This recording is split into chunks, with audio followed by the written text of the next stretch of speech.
Jarraituko dugu batzordearekin esan dugun bezala, bigarren punto azaltzeko euskal artisten lan eta bizi baldintzak hobetzeko neurriaren beharra. Lan arte eskatutako agerraldia da, eta oin Koldo Izagirre Urreaga eta Magoia Gurrutxaga Urangari emongo diotitza. Zeuena da hitza.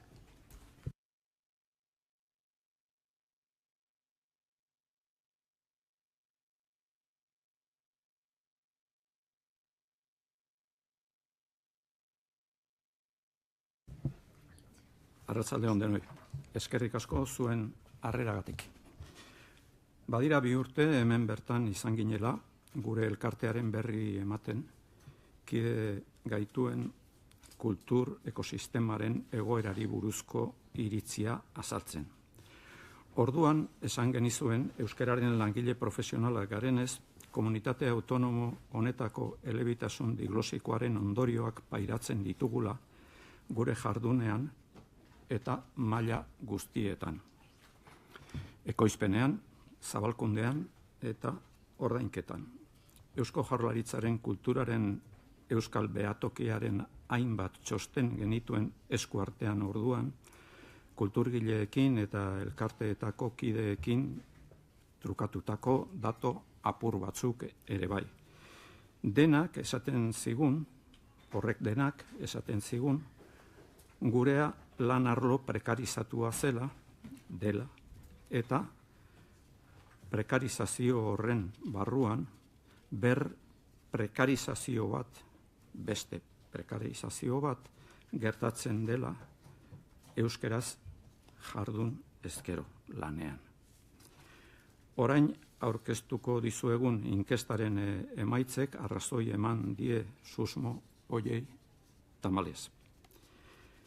Euskal artistaren lan eta bizi baldintzen buruzko lehenbiziko inkesta du izena gure lanak.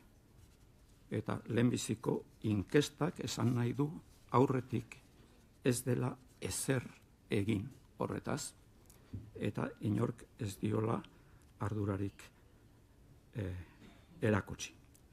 Aztiker ikerketagunearekin egin genuen, Gipuzkoako Foru Aldundiaren laguntza bati esker. Galdetegien doiketan lagun izan genituen hainbat erakunde.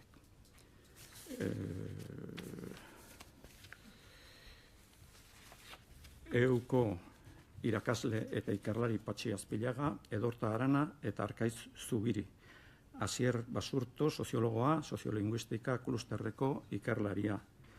Amaia Elizagarate, soziologoa, Eusko Jaurlaritzako prospekzio soziologiko gabineteko kidea, Bertsozale elkartea, Euskal Idazleen elkartea, Euskal Itzultzaile, Zuzentzaile eta Interpreteen elkartea, Galtzagorri elkartea, Euskal Herriko Antzerki zaleen elkartea. Irailean jarri genuen eskuragarri online eta hilabeteko epea eman genien kulturgilei bete zezaten.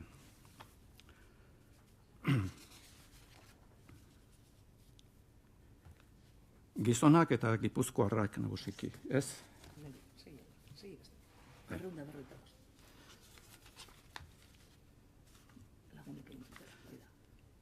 Berreun eta 95 lagunek erantzun zuten gure galdera sorta luzea.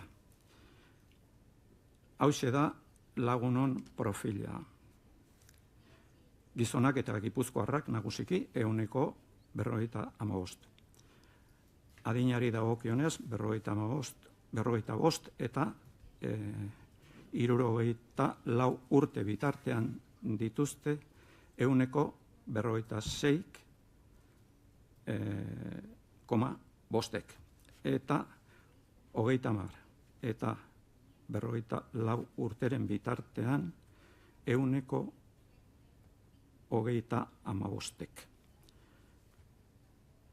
55 urteren azpikoen artean emakumeak gehiago dira gizonezkoak baino. 25,5 urte daramatzate jardun artistikoan batez beste, profesionalki zein profesionalki. Zein ez profesionalki, alegia. Profesionalak direnak eta ez direnak. 77,8 euskaraz soilik egiten dituzte hitzezko beren sormen edo interpretazio lanak. Laurden batek berriz euskaraz eta erderaz egiten dituzte, baina euskaraz gehien.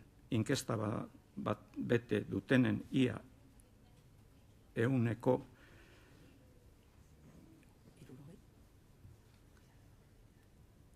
zenba dago?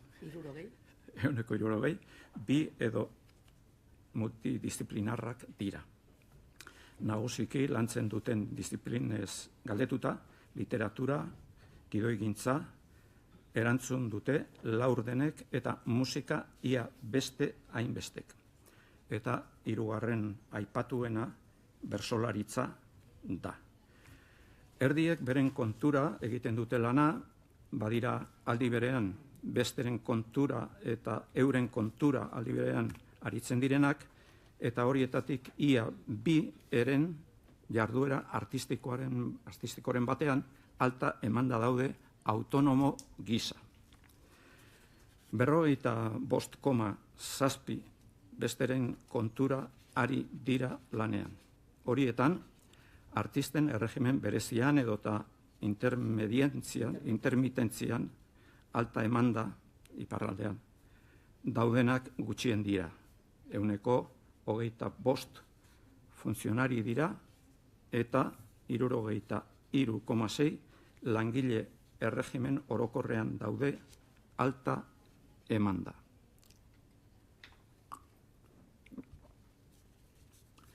Euneko 40 beren jarduera artistikoa eta jarduera horren ondoriozko lanak dituzte irabazi iturri bakar edo nagusi.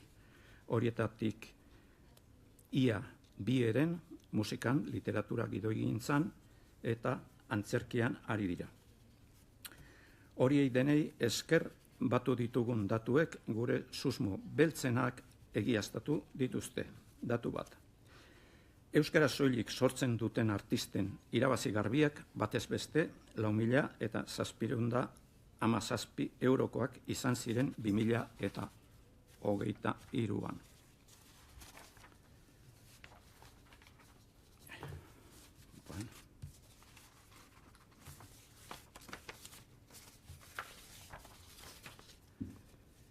Euskaraz eta erderaz sortu zutenetan, bikoitza baino gehiago, 9.000 eta 672. Pentsatzen jarrita, elebitasun diglosikoan bizi den kultur komunitate batean, mingarria izanik ere, datua ez da hain harrigarria, guretzat bintzat. Beste datu esanguratsu bat. Jarduera artistikoa ogibide nagusi dutenen artean, batez beste, 27.000 eta 870 euroko irabazi gordinak izan zituzten 2023an. Baina, euneko 30,7 15.000 euro edo gutxiago diru sarrera gordinak izan zituzten. Hau da, hegoaldeko lanbide arteko gutxieneko soldataren azpitik eta iparraldekoaren oso azpitik.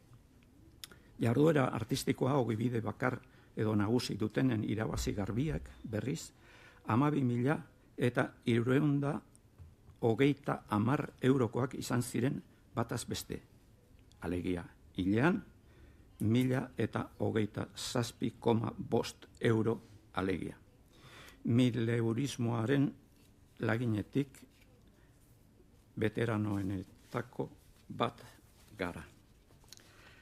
Azken urtebetean, beren jardun artistikoa ustea pentsatu ote duten galdetuta, gure inkesta bete dutenen euneko 33,8 baietz erantzun zuten. 58 %53 igotzen da kopurua, berrogeita hiru, hortara igotzen da kopuruaren jarduera artistikoa ogibide dutenen artean. Arrazoiak azaltzeko eskatuta, hainbat errepika, hainbat errepika jaso ditugu erantzunetan. Eta hauek dira. Hauek danak errepikatu iten dira. Nekea, oso zabaldua dago. Presio administratibo gehiagizkoa, hori ia handiagoa da. Baldintza txarrak, gogorrak, diru eza eta ezegonkortasuna, osasun mentala, eta oso grabea da, osasun mentala erasan da, eta egindako lanen eta bueltan jasotakoaren arteko desoreka. Erakunde publikoei, herri ekimeneko eragilei eta eragile publikoei zer eskatuko lieketen ere galdetu genien artistei. Eskakizun gehienak erakunde publikoei egin zizkieten. Errepikatuenak hauexek. Artista langiletzat hartzea behingoz. Euskal artista lanak ezaugarri bereziak dituenez oso, nekazaritza, arrantza eta beste sektore batzuei eman zaienaren antzeko estatus berezia ematea, kultur sotzaile eta interpretetzei beren errealitatearen neurrira egokitua, okerren daudenentzako gutxieneko soldata edo laguntza bat hilero ziurtatzetik hasita. Sortzen diren askotariko euskal kultur proposamenak gizarteratzeko eta sustatzeko bidea erraztuko duten zirkuitoak sendotzea eta beharrezkoa balitz berriak sortzea. EITBek gizarteratze eta sustatze lan horretan rol aktiboa izatea. Euskarazko kulturaren aldeko politika publikoak abiatzea. Hezkuntza sisteman, hedabideetan, erakunde publikoen programazioan zein diru publikoz lagundutako kultur proposamenetan. Jendetzak mugitzen dituzten kultur proposamen bakanetan alegin eta sos ia guztiak konzentratu ordez, ekosistema zain dezatela, txiki dena, are txikiago bihurtu ez dadin. Herri baten kultura, bere artista langileei ematen dien tratuan neurtzen da.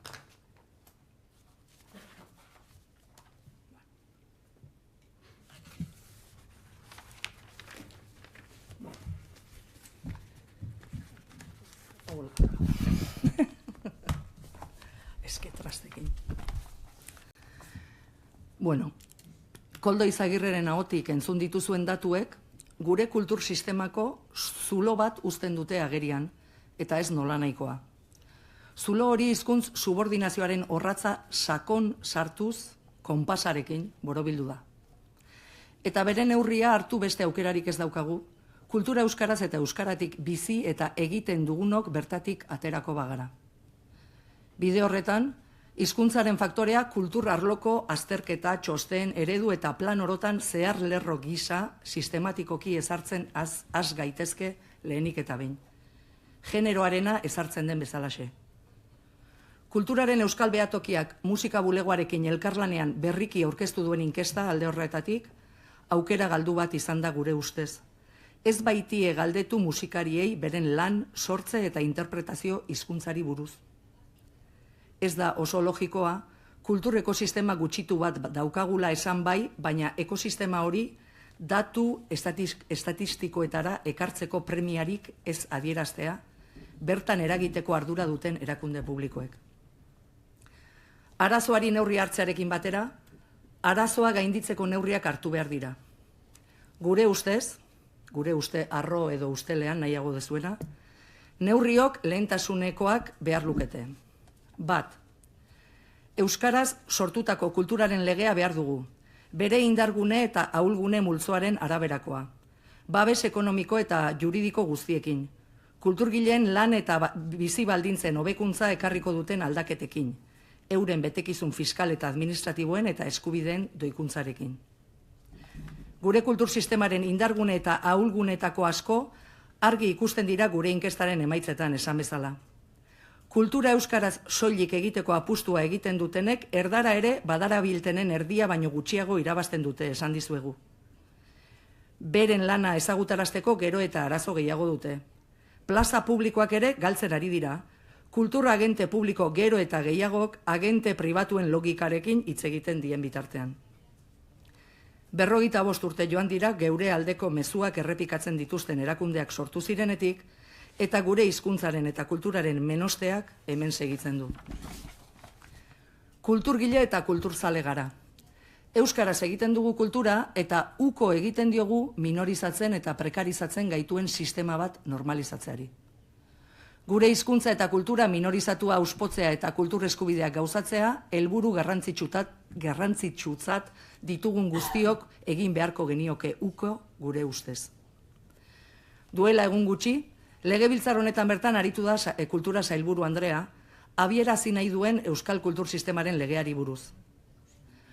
Kultur sistemaren lege horren diseinuan, gainerako guztietan bezalaxe, sistemako eragile guztien ahotsa jaso behar da.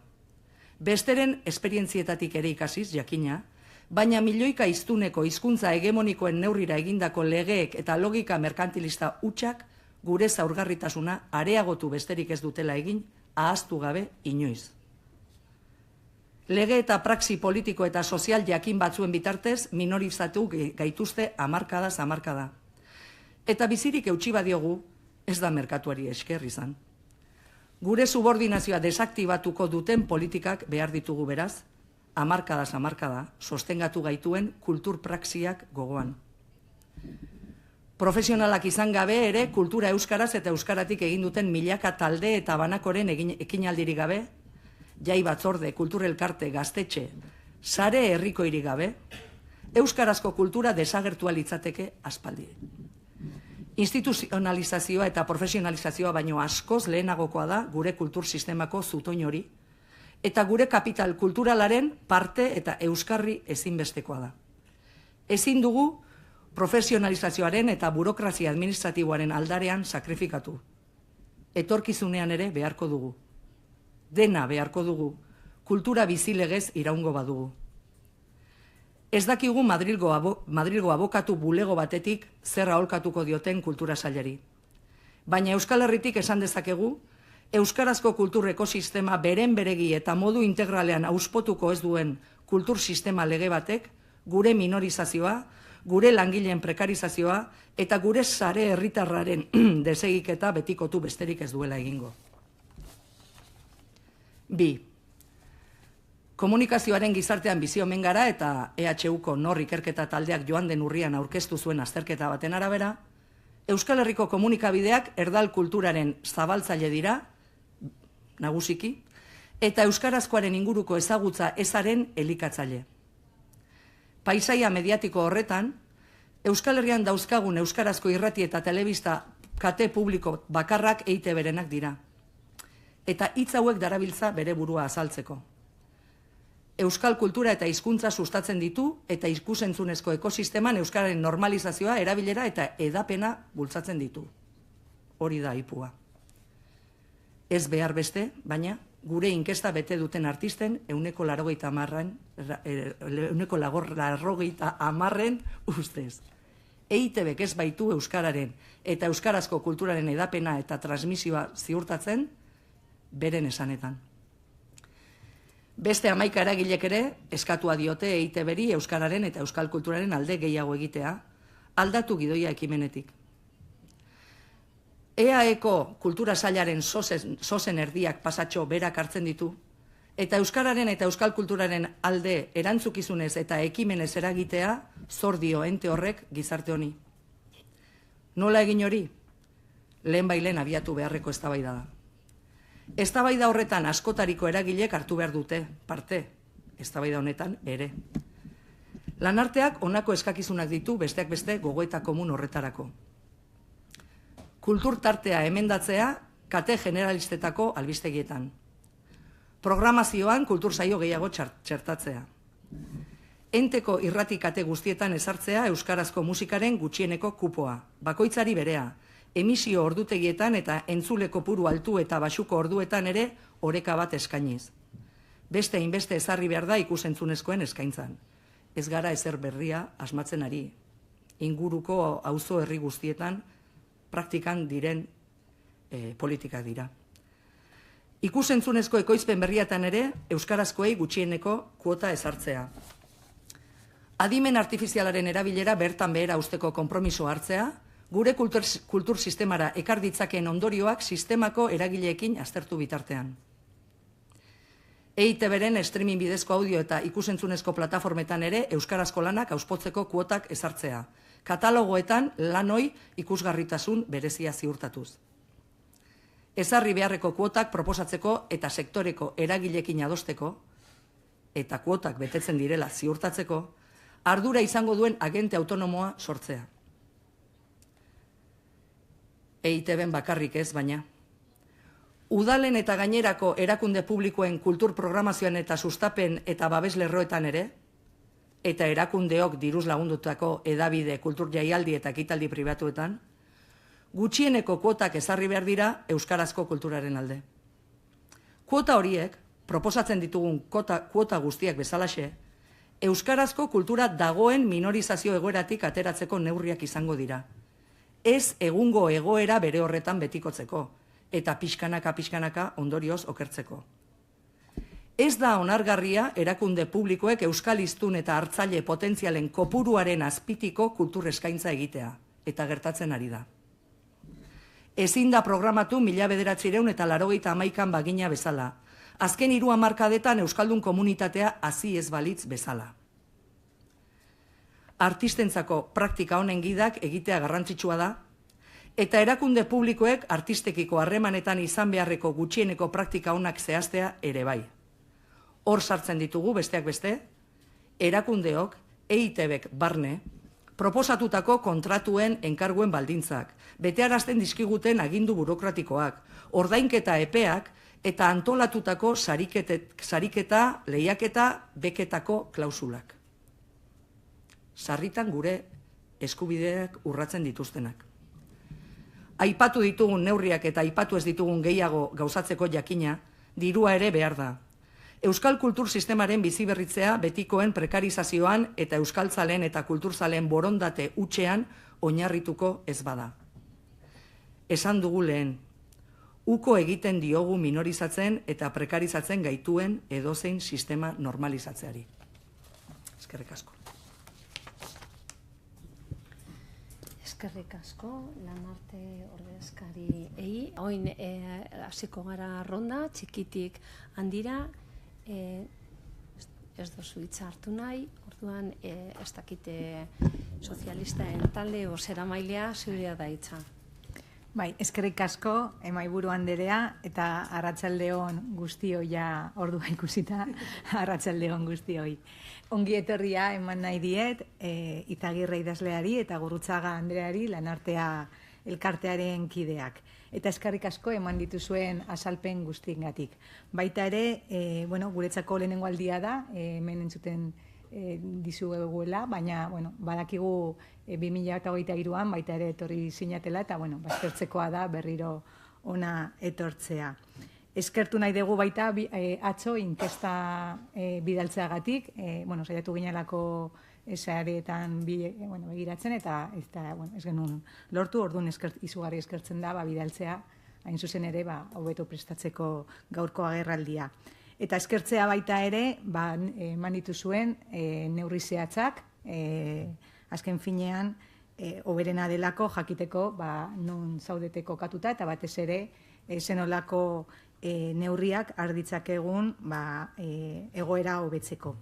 En ese sentido, nos parecía importante, como muy bien han señalado ustedes, pues que los artistas culturales vascos y los artistas en general, lógicamente, tengan derecho a un trabajo digno, que lógicamente esté correctamente remunerado y con unas condiciones laborales que también sean dignas. Y en ese sentido, pues el Estatuto del Artista, que fue aprobado por unanimidad, entendemos que ha ido ayudando en ello, aunque somos conscientes de que tenemos que seguir dando muchos pasos entre todas y todos para que se aplique y, sobre todo, pues, ustedes vean las mejoras correspondientes.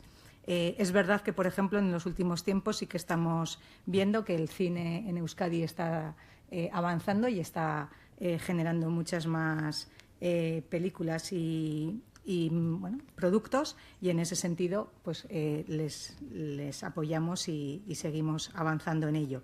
En cuanto a las medidas fiscales, es verdad que eso sí que es un ámbito de competencia al que nos corresponde, porque las diputaciones son las que establecen las medidas correspondientes, y en ese sentido, somos conocedores que la Diputación Foral de Guipúzcoa, por ejemplo, con el decreto foral por el que se modificó el reglamento del impuesto sobre la renta de las personas físicas en materia de retenciones, para la actividad de los artistas ha pasado del 15% al 7% en el caso de rendimientos íntegros que sean inferiores a 15.000 euros y representen la principal fuente de renta, es decir, el 75% más de los rendimientos de actividades económicas y de trabajo. Insistimos que se están dando avances y, lógicamente, entendemos que tenemos que seguir avanzando en ellos, y para lo cual también pues siempre es importante que los partidos políticos, además de apoyar estas medidas, luego votemos a favor de las mejoras y de los cambios que se hacen en los decretos, porque si no, luego esos pues no pueden ser aprobados y puestos en marcha. Y en ese sentido, pues sobre todo agradecerles la comparecencia que han hecho hoy y, sobre todo, el emprendimiento que desarrollan cada día para generar producción, su talento y, sobre todo, la creatividad que desempeñan en su trabajo diario. Como decía Eduardo Chillida, el arte está ligado a lo que todavía no se crea. Guztion artean, bermatu dezagun gure artistek sortzen jarraituko dutela. Eskerrik asko. Eskerrik asko, Leinez Anderea, Euskal Herria Bildu Musera Mailea, zurea da hitza. Arratsaldeon eta eskerrik asko Koldo Izagirre eta Mogoia Gurrutxagari ona etortzeagatik. Egia esan oso diagnostiko zorrotza eta gordina egin duzue. Txostenak argiki azaltzen du hori, eta zuen hitzak entzunda bareago. Ez da lehenengo aldia ere hona etortzen zaretela, eta esango nuke aurreko legegintzaldian artisten lan baldintzen inguruko eztabaida bat, eta hainbat mozio eta hainbat lan egon zirela tartean, ez?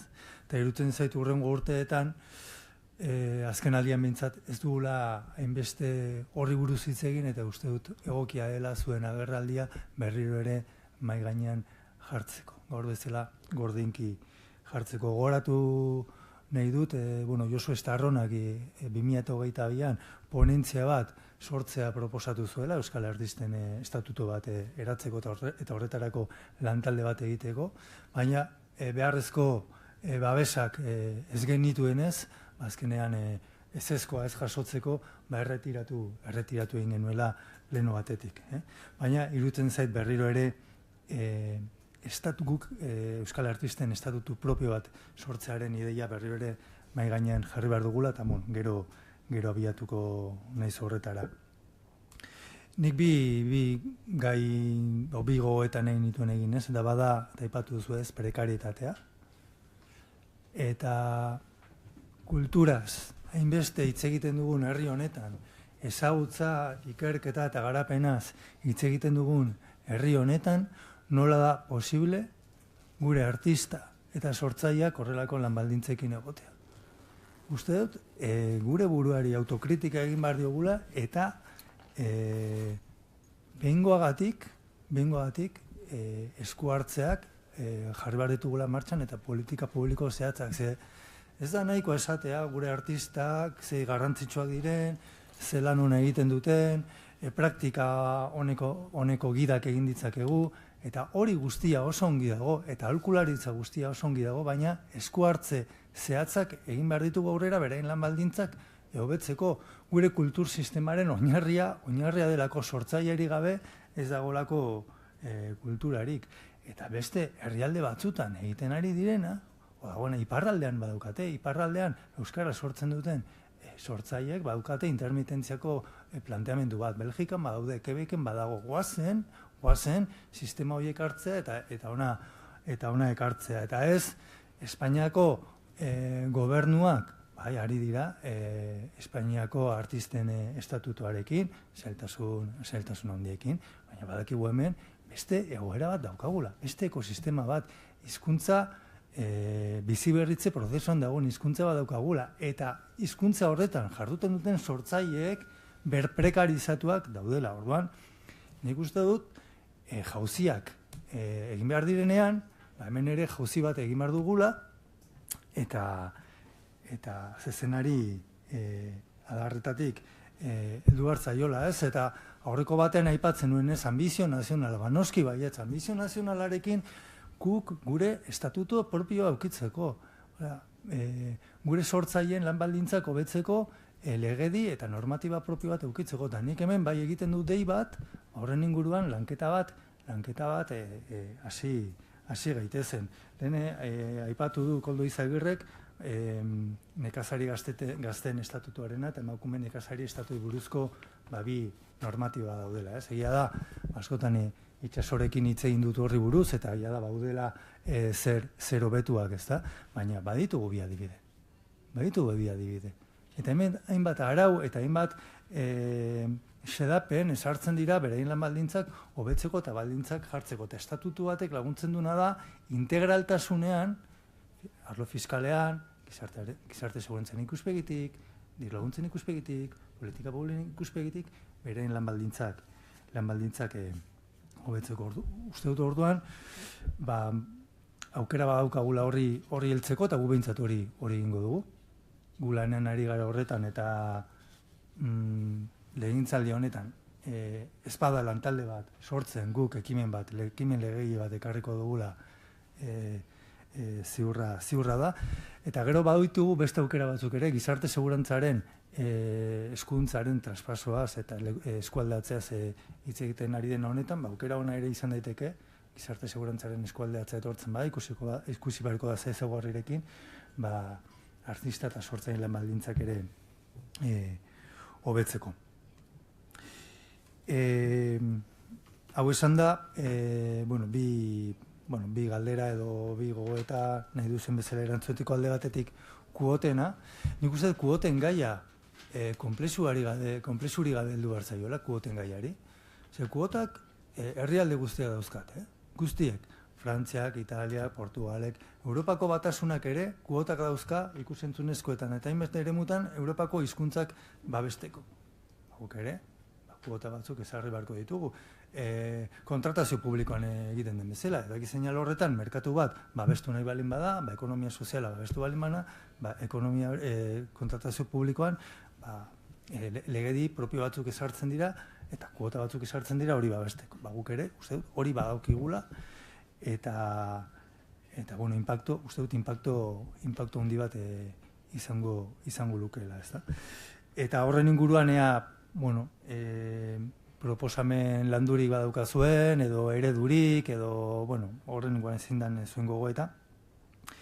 Eta gero, bigarrenik, legediaren gaia, estatutuaren, nondik ikusten duzuen pixka bat bidea, Euskal Artisten estatutuaren bidetik joan behar dugun, edo gutxieneko errenta bat bermatzeko lege propio bat egin behar dute dugun, horren inguruan ere bagabiltza gogoetak egiten, edo aprobetxatu dezakegun ere oraingo kultur sistemaren legea, tramitazioan sartuko dena hor ere txertatzeko euskal sortzaileen lan baldintzen inguruko kontuak. Horren inguruan gogoetarik egin edukazuen, edo zein izango litzateken zuen proposamena guretzako. Eta, amaitzeko, eskerrik asko gaur hemen izateagatik.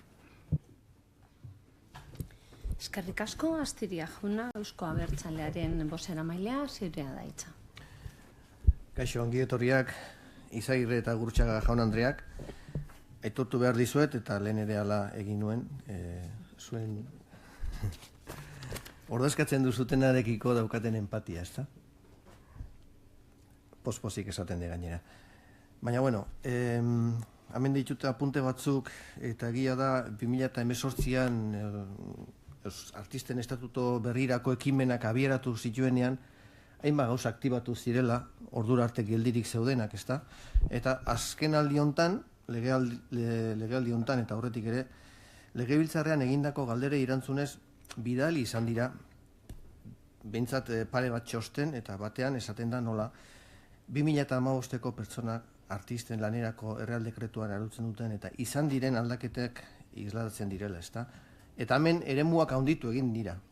Eremuak handitu egin dira, sortzen duten jarduera artistikoa baldin bada, lehen ez bezala, lan estenikoak, ikusentzunezkoak, musikalak onartzen direlako, eta gehitu dira baita ere, tekniko auxiliarrak eta magoak, zirkoko langileak, hainbat daude. Ekoizpen fonografikoa, ikusentzunezkoak, antzerkia, guzti horiek, bai?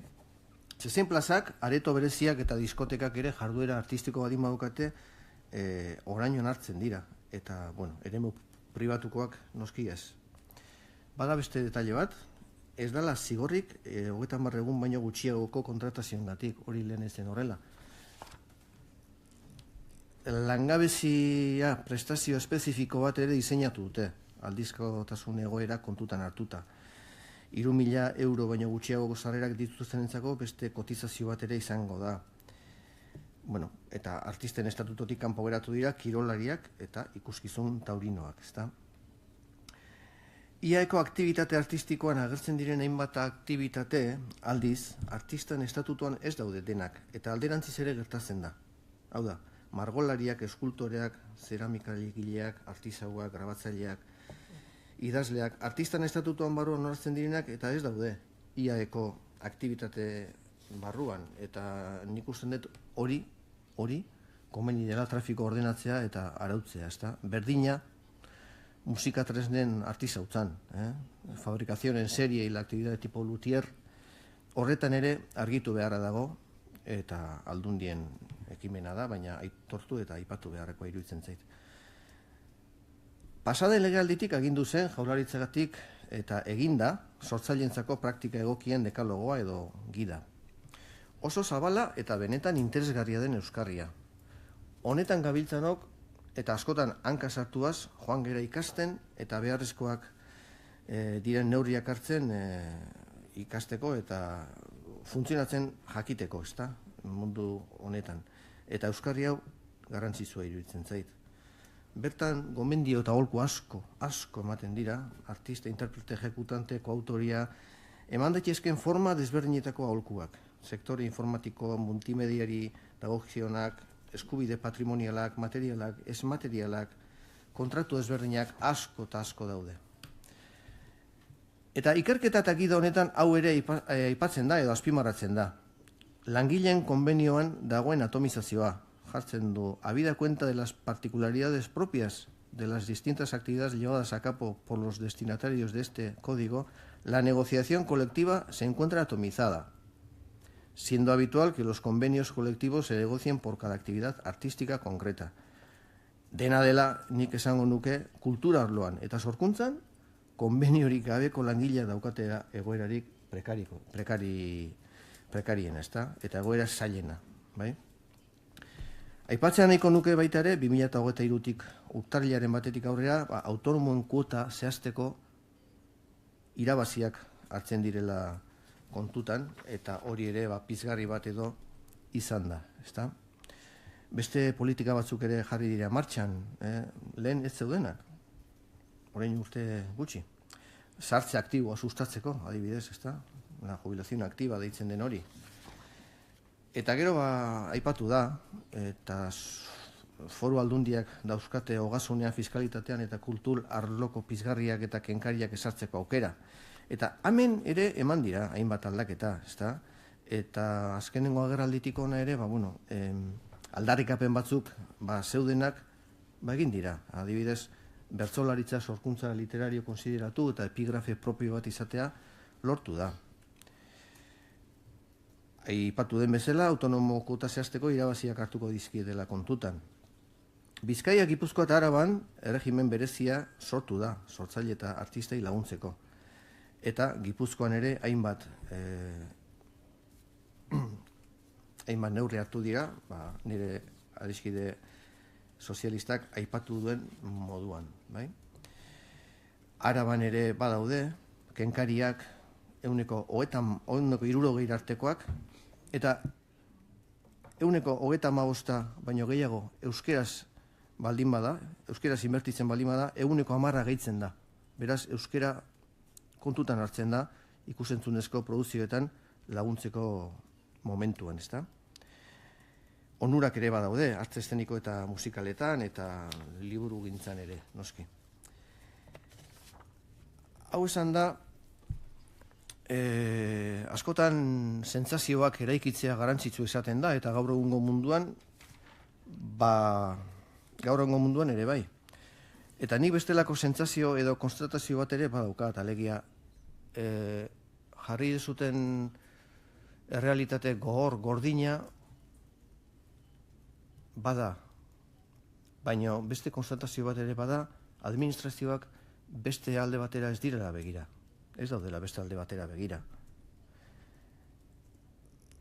Artistak eta sortzailea badaukate realitate bat, eta nik inguruan jende askorekin tokatzen naiz, jende askorekin hizketan egiten dut, eta badaude 300 eurotik gorako kuota patzen dutena autonomoena, eta ondo aipatu dezuten bezala 1027 usten dut, ertetzen zula bataz bestekoa, hilean, eta hori jasanezina da. Eta beste alde batetik aipatu nahi dut, eta hau ez da irten bidea, eta ez da reflexioarin bat, baina zenbat eta zenbat esparrutan gertatzen da, soldata duina izateko askotan bizi irauteko ere, beste lan batzukin berkolokatu osagarriak bilatzeko beharra, ez da? Hori kirolari ere gertatzen zaie, margolari gertatzen zaie, jende askori gertatzen zaio, ez da? Eta horren arira esan nahiko nuke, Jaurlaritzak egiten duen praktika honen dekalogo edo gidak markatzen ditula aholku batzuk, nik neuk ere ontako langile izan da, ez nauzkanak hain presente edo hain errez jarrita, ezta? Eta gizarte digitalizatu, globalizatu honetan berkolokatzeko eta lan gehiago izateko edo konexio gehiago bilatzeko beste agenteekin laguntza ezin hobea dela, ezta? Esan detena, badago joera edo jarrera bat erakunde irtenbidea eskatzeko, eta esan dizuet eta gure sailburuak ere esan zuen, lan ildoetako bat izango zela politika eraginkorrak egitea kultur langilei, sortzailei eta artistei laguntzeko. Eta gainontzean, datu kezkagarri hauen inguruan, beharrezkoa dela. Artistak bere estrategia berriak izatea, osagarriak izan daitezken beste lan batzuk ere izateko, eta bakoitzaren egoerak hobera egin dezan. Eta amaitzeko esango nuke,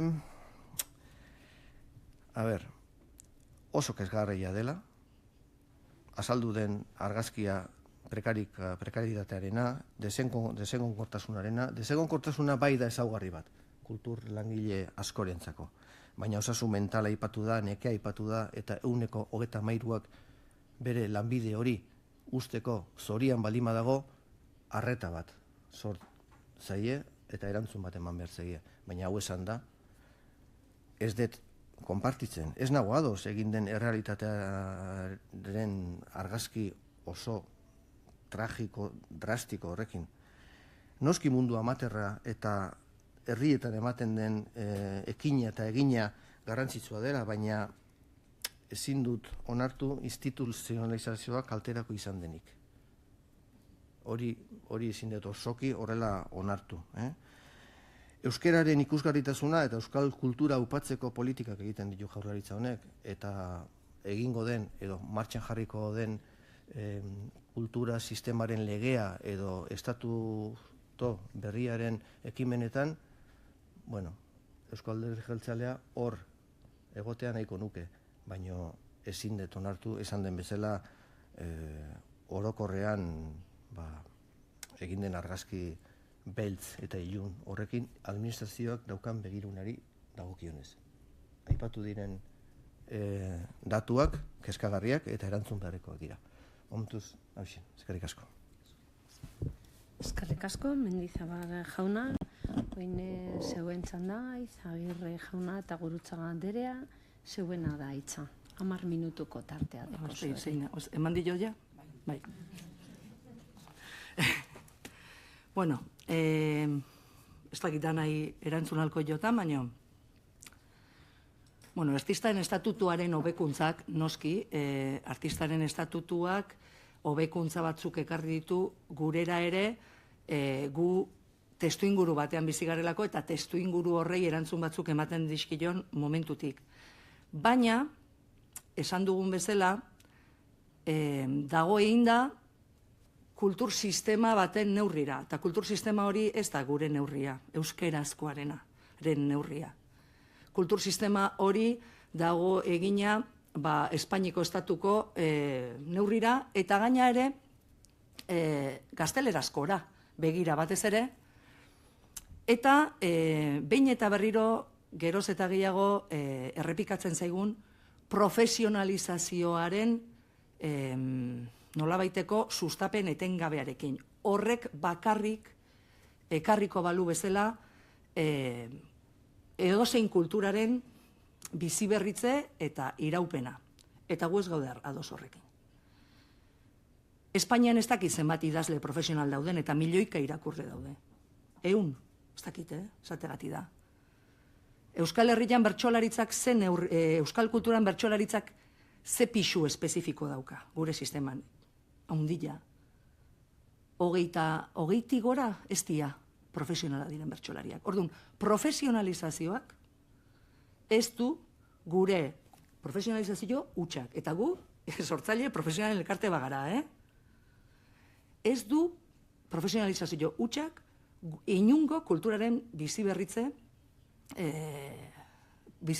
eta iraupena ziurtatuko. Kultura hori gutxitua balima dago.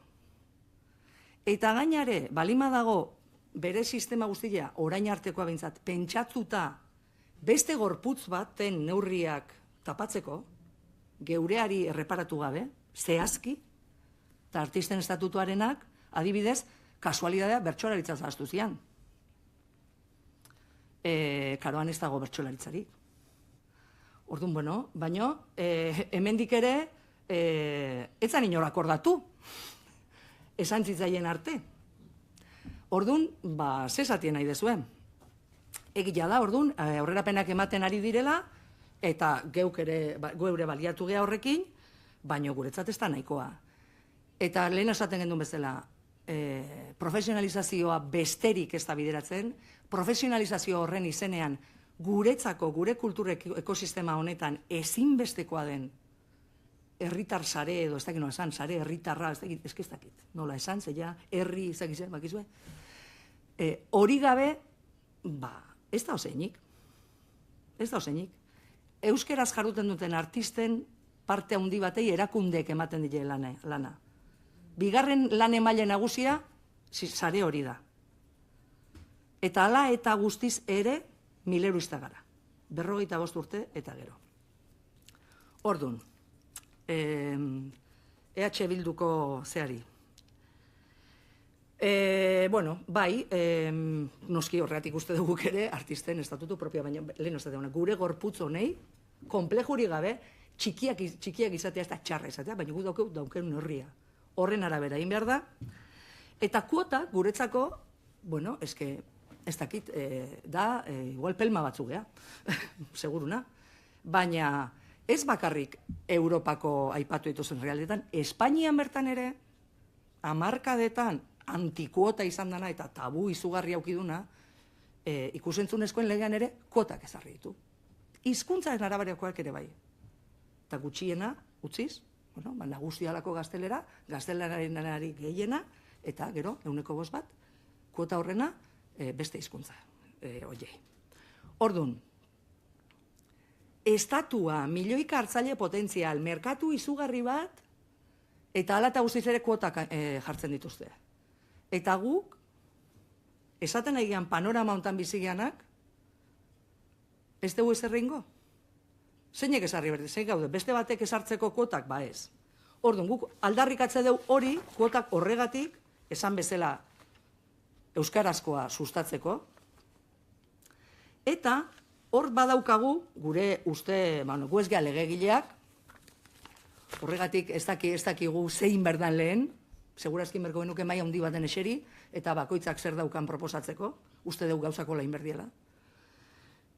Eta badaukagu baita ere sentsazioa geroz eta gehiago eiten nahi gala lan bat, ez dagokiguna guri, beste batzuk egin beharko lugetena, badaude erakundeak, 1000 euristak ez dian langilea dituztenak, ze hori beste bada, hemen kultur sisteman, azken hamarkadetan sortu dan kultur sisteman, eta instituzionalizazioa kalte bakarrik ez du ekarri, noski, baino guk ikusten duguna da, ekosistema hortan espezie berri batzuk sortu dela, adibidez kultur teknikariak, inok ez da usitan jartzen hoien soldata, guk ere ez, baino hori dana gertatzen nahi dan bitartean guk segitzen deun eran. 1000 euristak izaten. Eta, esatzen zaigu gainare, segi profesionalizaten. Eta opa digutena da, 1000 euristak izaten segitzea, ez bada aldatzen, gu horta segia. Gu ez gaude instituzionalizazioaren aurka. Gu esaten nahi geha, hori erabili berdala, dagoen honei erantzuteko. Igual gaizki esplikatu geha, Orduan, kuotan kontuan ez geha legegileak, ez dakigu gehiegi, guk zateu, zer bizi deun guk, eta aldeun naite deu, ez? Bueno, badago, EAeko ikusentzunezko komunikazioari buruzko 2011 dekretu bat, azaroaren 28koa, eta hor esaten du, hitzezitz, ikusentzunezko komunikazio zerbitzu publikoaren emaileek zerbitzu eremuko euskaldunen indizearekin bat datorren euskararen presentzia bermatuko dute gutxienez. Eusko Jaurlaritzak argitaratutako mapa soziolinguistikoan jasotako azken datuen arabera. Ez? Bale. 7. inkesta soziolinguistikoaren arabera, Araba, Bizkai eta Gipuzkoako biztanleen 36,2 ziren euskaldun 2021 batean. Eta euskaldun hartzaileak, hots hitz egiteko zailtasunak izanik ere ulermen maila egokia dutenak, 18,6. Biztanleen 54,8, beraz. Irrati, telebista eta plataformen hartzaile potentzialak genituzke. Orduan, hori esan da, testuinguru horretan EITB aireratutako musikaren eta ekoitzitako ikusentzunezkoen erdiak gutxienez, beti jota, ze 54 gora esan dugu. Gutxienez euskarazkoak izatea eskatzea astakeri bat alda. EITB ekoitzitako ikusentzunezkoen erdiak gutxienez euskaraz izan behar lukeela esartzea ere astakeri alda. Eta datuak ikusita, erakunde publikoen kultur programazioan ere kuota esartzea astakeria litzateke. Ze berriro esango deu. Gu 1000 euristak ez izaten ez egitzeko modu bakarra da guri lana ematea, guk lan inar izatea. Zirkuituak behar ditugu. Lana, gehien eman dezaketenak, gaur-gaurkoz, erakunde publikoa dira. Kuotak ezarrizkeo, lan gehikuntza bat dator zuzenean. Eta irratia emititzen dana, igotzen bada euskarazkoena, hoiei egileen eskubiden bitartez, etorriko zaizkien irabaziak, ez bakarrik beraiei baitare hemengo erakundetara ere bueltatuko liakenak. Ez gaeri oparitzen egia. Tope. Oso ondo. Orduan, bukatzeko, ze uste ja, zea, luzatzen nahi, emozionatu iten naiz, eta... Garikoitz. Gida, bai. Gida intzan aurreko legealdian. Presentatu alda. Praktika honen gida. Nere galdera. Guk ez dugu jakin horren. Badakigu egin da daola, eta iragarri da, presentatu da ez dakit, zuei presentatu zaizue. Guk ez dakigu, guk ez dugu eskuarten. Baino, bueno, baitugu laguna, eta horretik esan deuleno, oso ondo daola gidak esartzea, eske beti fokoa da gure betekizunak, eta oso ondo, guk ez dateu guk beteko ditugula, betetzen saiatzea. Eta beste aldeak, ze praktika honen gida esartzen dio bere buruari administrazio publikoak. Administrazio publikoak Esate deu, arlo pribatua iruditzen zaigulako, ez dakigu administrazio publikoa, danak elefante batzuk geha. Baina, bueno, behintzat hasiko geha hortik. Gero, ogasuna, bai, lortu di gauza, bertsoarenak guk proposatu genuen. Bai, bakizu, esan nahi dut, eta segitzen dugu, eta oso ondo, esan nahi dut, bai, baina horretik gu laneako gaudela. Eta segitzeko asmotan, osea, gu proposatzen ditugu, badaki guztitugula lortuko, laurdenak ere, baina guri hori dagokigu. Eta, ez dakit zerra. Administrazioa ez da ari beste aldere batera begira, baina esan dakoa, nahi deu gehiago begiratzea, honea. Eta zinemaren aipatu da. Zinema, daude obari fiskalak egia da, baina obari fiskal horien truke zer eskatzen zaie? Ze pixkat Almeria bihurtzen ari gara. Almeriako zinema, bertako zinema industria ez dakit gehiegi hasi izan, uesterrak itea Ameriketatik etorri zianen. Gurea igoko da? Ikusiko, denborakin ikusiko deu. Adibidez, ikusten egia ekoizpenak etortzen dira, baina ekartzen dituzte Madrildik ez dakin nondik, danak beren lantalde guztik, hemen ez du lanik generatzen. Ez hola, puaf. Eta asko jota, oso txikila dien puestotako. Osa, gure aktore eta zea jendeak esaten diguna. Eta normala da, bakoitza dauzke bere lantaldeak, bere soinu arduraunak, argiztak izan, hemen ez dira hasiko jendea zeiten, orduan, ondo, baina hori bakarrik ez. Gehiago, gu beti gehiago nahi du. Gehiago eskauko du. Hori besteik ez. Hori ondo, baina gu ez geha hori, gu ez geha industria. Gu geha industria horrentzako lan egiten deunak. Eta guk esateuna da, guretzat ere neurriak hartzeko. Gehiago. Lotxagabetu naiz, barkatu. Besteik ez. Bai. Ez dakit, nik esan dit. Minutu bat pasatu zari, ez dakit gauza laburre, bestela, gero, eukiko duzue azkenengo ronda, eta zuek eukiko duzue aukera izteko ronda hori gainera. Bueno, orduan hasiko gara berriro, txikitik handira Euskal Sozialista, Maider Lainez, zeurea da hitza. Bai, bakarrik, eskerrak emateko Izagirre idazleari eta Gurutzaga Andreari agerraldian zehar emandako azalpen guztiengatik, eta esan bezala jarraituko dugu aurrera pausoak ematen, naiz eta askotan denak ez izan eta horrela jarraitu behar degula, baina behintzat aurrera goaz. Eskerrik asko. Eskerrik asko, Lainez Andrea, Euskal Herria Bildu, Josu jauna zeuria da hitza. Bai, lehen aipatu da gidarena. Gida, nitak edala ez da aurkeztu guk informazio eskari bat egin gendu. Eta, ikusi gendulako kontratu bat zegoela gida egiteko, orduan horren inguruko txostena eskatu gendun, eta gida lortu gendun, eta nidak edala gure informazio eskaritik dator gida hor dagoela. Gidarekin batera, eranskinetan kontratu ereduak eta abar, gidan bertan jartzen du, etorri behar zutela eta ez zeuden. Eta, galdetu dugu bidaliko dizkiguten, baina oraindik ez daude prest, eta ez dizkigute pasa. Orduan gidarena dago oraindik konpintzaz. Pentsatzen dut laizter, zabalduko dela, eta, baina, nidaki dela horrela dago. Eta gero, pizgarri fiskalena eta zinearena, eta egia da, ekoizpen asko etortzen ari direla, baina gero, baliokatean zer egin dauka horrek. Euskarazko ekoizpenak handitu dira, eta gertatzen ari da zinemaren kontuakin arrisku bat, ezek, pizgarri fiskalak sortzen dituzte, eta gero, pizgarri fiskal horiek kapitalizatu egin daitezke eta hori gero deduzitu. Eta, hori hobeto aztertu behar da, baina nik entzun dut, kanpoko enpresa asko gari direla pizgarri horiek erosten eta saltzen.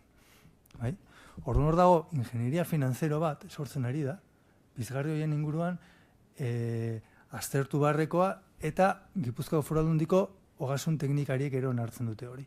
Aurreko batean egin zuten pizgarri fiskalen analizi bat, eta esate zuten flanko hori aztertu hartzela. Eta, nik uste gauza horiek begiratu behar ditugula, dedukzio horiek behintzat hemen geratu daitezen. Ez guk sortu, edo sortzaileek, edo produktoreek sortu pizgarri fiskalak, gero beste batzuk baliatu ditzaten. Eta bi komentario horiek egin nahi nituen, gero kuotena aipatu duzun legearena ez naukan gogoan, orduan, pixkat helduko diot nik bintzat horri. Eta gero aipatu duan alen, estatutuaren, Euskal Artisten estatutuaren gaian uste heldu behar digula. Espainian egingo dute eta aurrera pausak eman ditzatela, baina gure behar dugu. Eta nik uste badaukigula. Gure ekosistemak behar dula, eta nik uste ikuspegi, herri honek ikuspegi hau konpartitzen dugunok, horri heldu beharko geniokela berandu baino. Eskerrik asko. Eskerrik asko, garaileagatik. Eskerrik asko, Astiria jauna, eta oin Garikoitz Mendizabal, zeuria da hitza. Bai, eskerrik asko. Praktika honen gidau, egia esan ez dakit, noiz plazaratzeko asmoa dagoen. Egina dago, igual kontratu horien edo ez dakizaren zai dauden, baina egina dago, eta nik irakurri eta aztertu detenagatik oso konpletoa da. Eta onurak bakarrik ekarriko dizkio. Baina, plazaratzea edo orkestea noiz egingo dan, ez dakit, egingo dara, suposatu nahi dut. Hau esan da, bertsolarien aipatu duzu eta badakizu, zeuek bultzata, zeuek zirikatuta lortu izan da, bale? Eta adibide bat bota duzu, 27 bakarrikan. Ez, 20 gutxi, 20 bat profesional bakarrikan direla, bai, baina eske bertsolaritzak eta de hecho, erakundeak bertsozaleen elkarteak izena du.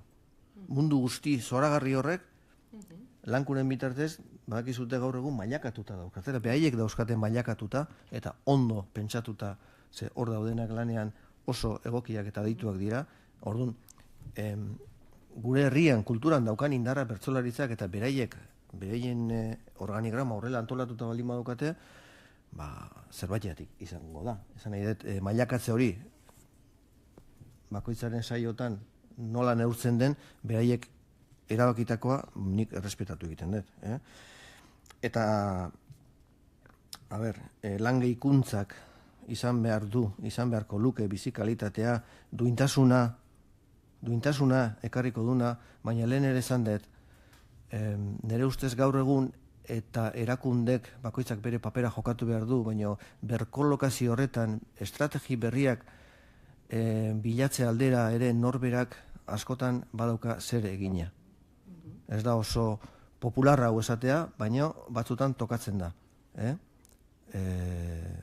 Eta nik usten dut hori horrela dela, bai? Esan dakoa, sentsazioak sortzea, gaur egungo hemen gaur somatu detena da ere sentsazio bat txarra, kezkagarria, tristea, erakundeak esan dezu gero ez, baina ez, baina bestalde begira balira bezala nik usten dut ez. Osea, urte batzuk badira eta asko dago egiteko, baina eta euskal administrazioak, bai aldundiak, bai jaurlaritza, behin ari direla sortzaile, artista eta kultur arloan dabiltzan langile guztientzako hoberako diren politikak martxan jartzen. Eta etorriko bada, behon daiola, estatuto berria Euskadin. Baina, hori, nik usten dut, bai jaurlaritza eta euskal administrazioak arretaz ari direla altzen. Horrek ez du esan nahi, argazki hori ez denikan horrela, atera dezuten argazkia, noski ez. Eskerrik asko, eta beste bat arte, bai. Eskerrik asko, Mendizabal jauna.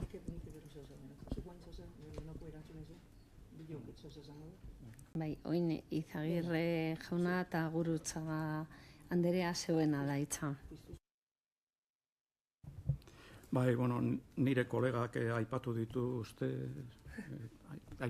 batek eta orduan aprobetxatu behar dut pixka bat erakusteko nolakoa dan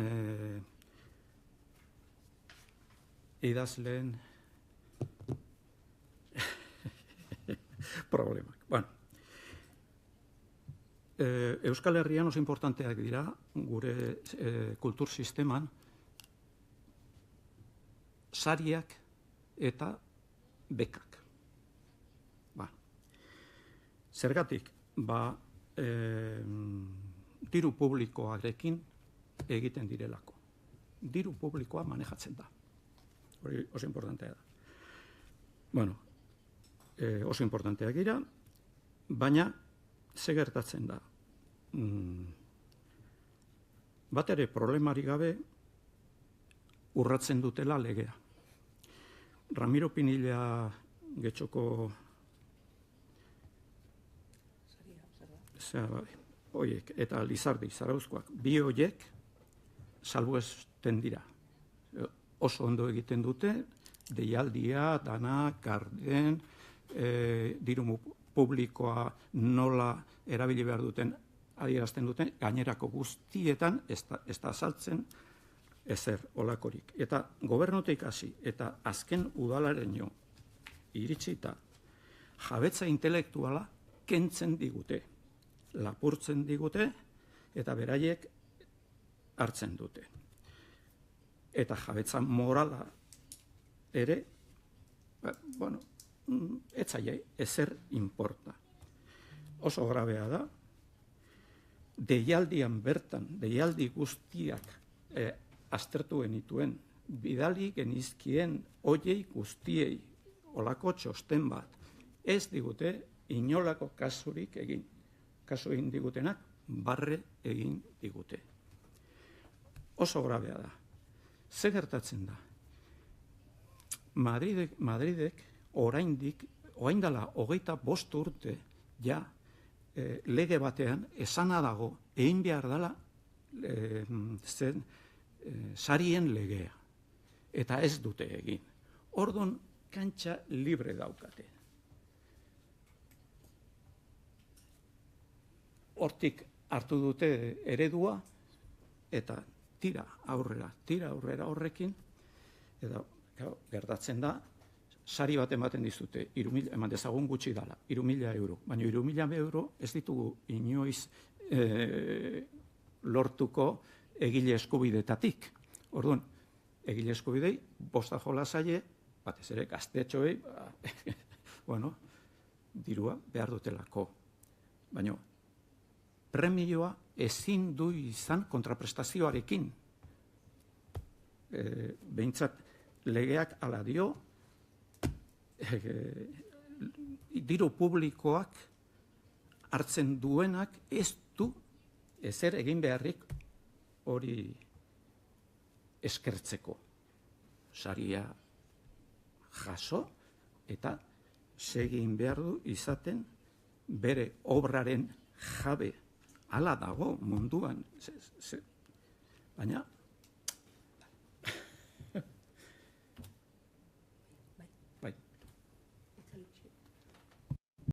bi ohar txoro, ez txoro, gidarena guk jakin genuen eiten hasi zianen, hainbat elkarteri eskatu zitzaiela, guk genuen gidaren berri lehenagotik. Ze prozesu horretan, lehen esan dudan bezala, lagunak baditugu eta batzuk airizian parte hartzen horretan, ez duen deitu dizuete, bai ez, horregatik dakigu, ja egina dagoela, eta, bain arte ez dala aurkeztu. Zeguk bintzat ez tegu jaso. Eta, bertsolaritza aipatu dugu batez ere, ez dakite, igual gaizki esplikau naiz. Adierazteko, gurean indartsuen daon arloa ere, ofizialki edo, itxura batean, indartsuen daon arloak ere, asko jota 22 pertsonan profesionalizazioari usten diola. Hori esan egin duen. Orduan, profesionalizaziora bideratzea sortzaile guztiak,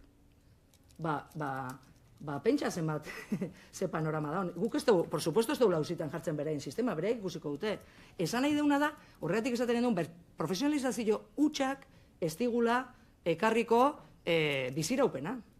Bintzat, horretara jardun nahi duen antzat.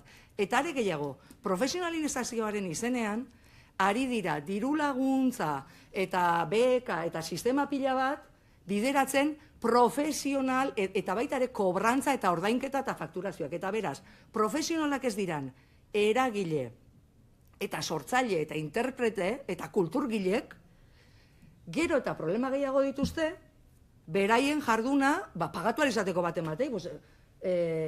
bueno, pues hori dana pikutara jungo da.